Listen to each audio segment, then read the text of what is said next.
RAM, solid-state drives, graphics cards. Upgrading your PC in 2026 feels more expensive than ever. And yet, while most hardware prices continue drifting into another dimension, one part of the setup experience has quietly become cheaper.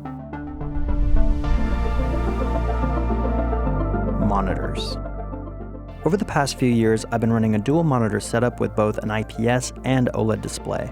Between the two, I've racked up over 13,000 hours of usage, 8,700 on the IPS and just under 4,300 on the OLED. OLED is the buzzword right now, and if you've spent any time on the R Monitor subreddit over the last few years, you've probably seen those side-by-side comparison posts titled something like, "How did I ever live without OLED?" And funny enough, I also have the same setup, and it's not hard to make that initial comparison. If you're like most people, you're not upgrading your monitor every year. You're staring at this thing for thousands of hours, browsing, working, gaming, and probably watching too much YouTube. So is OLED the definitive upgrade, or is an IPS still worth buying in 2026? Well, the answer is a little bit more nuanced than you might think.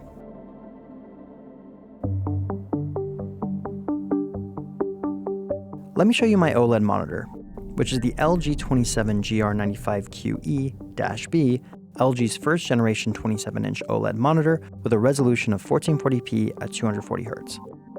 Being a first-gen OLED gaming monitor, it was quite expensive when it launched and had one major drawback: brightness. At 200 nits, this display can feel extremely dim compared to most IPS displays in this price range. Despite the usual trade-offs of being an early adopter, this monitor is still holding strong and remains incredible for gaming and watching content. The first thing you notice is contrast. Because every pixel can turn completely off, you get true blacks. Games like Cyberpunk at night just look mind-blowing on this display. Then there's the motion performance. This runs at 240Hz with a 0.03 millisecond response time, so motion blur is basically gone. By comparison, most IPS displays only achieve around 1 millisecond response time. For esports titles especially, it feels insanely smooth, with little to no ghosting. I'm running an RTX 4070, which honestly pairs really well with 1440p. That card was basically built for it. When you're gaming or watching content, the contrast and pixel response make the image feel more detailed than the resolution alone suggests. Where you do notice the difference is text. These 1440p OLED panels have been notorious for text fringing, and it's especially noticeable on Windows. But let's talk about the one thing you're probably wondering the most about: burn-in. Well, I'm happy to report that after 4,000 hours, I've had zero burn-in, which has been a pleasant surprise. In my testing, I expected at least a few stationary elements to start showing up, things like HUD elements for my go-to games, the taskbar, or even my wallpaper, since I use the same one on Windows and macOS, especially when the OLED is being used as an extended display. Pixel degradation is still a real thing. Every OLED pixel is its own light source, so over time, some of those pixels will wear unevenly. But because this is a first-generation OLED monitor, it's worth keeping in mind that any newer generation you buy today will almost certainly handle this even better. Pixel refresh routines are smarter now. Panel compensation is more refined, and newer generations have much more robust burn-in prevention. One thing to note is that if you're coming from an IPS display and you're used to leaving your monitor idle for long stretches, you will notice that the panel occasionally runs a short pixel refresh cycle if it doesn't detect movement for 5 to 10 minutes. In a dual monitor setup, that can get a little distracting. But honestly, I'd rather deal with that than deal with burn-in. Design-wise, this is a beautiful monitor. I'm not the biggest fan of RGB lighting, so I generally leave it off. And the panel itself is incredibly thin at the top, with all the internals protruding from the bottom. And instead of using a joystick underneath the chin to navigate the menus, it uses a remote. Some of you might feel like that's just another thing to keep track of, but personally, I prefer it. But let's pivot to the IPS monitor. This is the LG 27GP950-B, which is a 27-inch 4K monitor that can run at 144Hz. This was the king of gaming back in 2021, and it's still an incredible display today. If you do a lot of productivity work, writing, editing, coding, IPS still has some real advantages.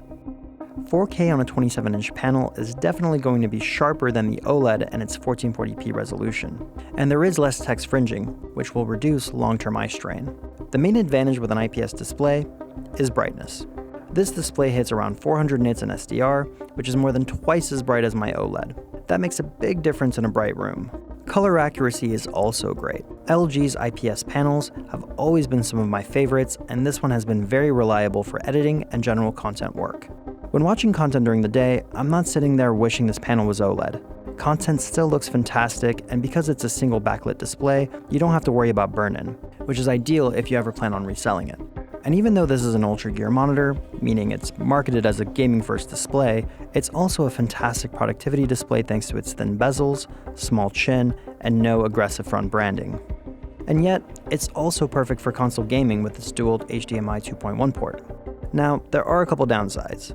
I do find the HDR switching to be a little slow. It takes a couple seconds to kick in, and compared to OLED at night, it's definitely not as immersive.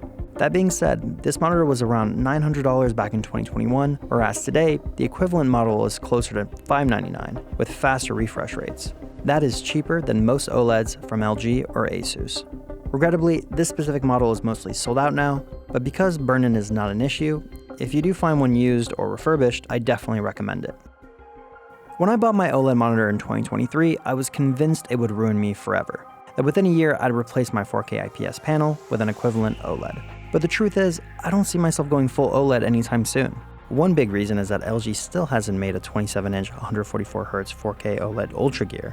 And even though OLEDs are getting brighter with every generation, they still pale in comparison to the sustained brightness that even a cheap IPS panel can achieve. I actually lowered the brightness on my IPS to better match the OLED. Speaking of dual monitor setups, I have my PC connected to my OLED monitor and my 16-inch MacBook Pro connected to both displays through a Thunderbolt dock. For any of you using non-Apple monitors with a Mac, I highly recommend checking out this free app called BetterDisplay. I was having this very unique issue where macOS was detecting the OLED monitor as a 4K monitor because it does accept a 4K signal, even though it is a 1440p display. That forced the monitor to run at 60Hz when theoretically it should be able to go much higher. Not only did BetterDisplay fix that issue, but it also let me control the monitor's brightness using Apple's native brightness keys, something normally reserved for Apple's own studio displays. So if you're not already using BetterDisplay, I highly recommend it. I'll leave a link in the description. There are also alternatives like Mini LED and Micro LED, which achieve higher brightness and better local dimming than a basic IPS panel. But Mini LED still doesn't offer true per pixel contrast like OLED. At the moment, Mini LED still feels transitional, and a Micro LED monitor is still a few years away. But both could become a real compelling middle ground in the future. And before I forget, matte versus glossy. Glossy looks better in controlled lighting, but matte is simply more practical in most setups, especially if you have windows nearby. For anyone unfamiliar with the debate, some people believe a matte finish ruins OLED because it can make on-screen objects appear grainier. And because the matte coating scatters light to reduce reflections, the result can make black levels look more gray, which defeats the whole purpose of getting an OLED. Personally, I love a glossy display. Colors tend to pop more and everything looks sharper. Which is why when it comes to Apple products like the MacBook Pro or iPad Pro, I'd never choose a matte display, or what Apple calls nano texture. But on a 27-inch monitor, it hasn't felt limiting to me. Since I mostly game at night with the lights off, it's never something I really think about. But there are glossy OLED options out there if that's your preference. If you're coming from a 4K 60Hz IPS panel, the move to 1440p is actually not as jarring as you might expect. And if you prefer a display larger than 27 inches, there are now 32-inch OLED displays that can run at 4K 240Hz. They will look sharper than 1440p at 27 inches, while also giving you more screen real estate. To close things out, there are many reasons why both of these displays have a place on my desk. They both bring so much value in different ways that picking between them is like picking between a sweater or a pair of pants. It's pointless. On the IPS, I'm not missing the deep blacks and contrast when typing up a script or doing my taxes, but I do appreciate the sharper text and brighter display. But once the sun sets, I switch over to the OLED, and I've never felt so immersed in a single-player game or so connected to my car while hitting a flip reset. That's what makes this conversation more interesting now than it was a few years ago.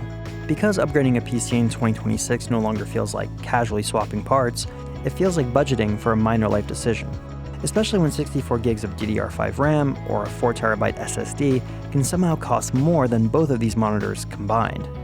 So a lot of people, myself included, are holding onto their systems longer. So instead of chasing the latest spec bump every year, I'd rather upgrade the parts of my setup that actually change the daily experience. At the end of the day, you really can't go wrong with either IPS or OLED. They just prioritize different things.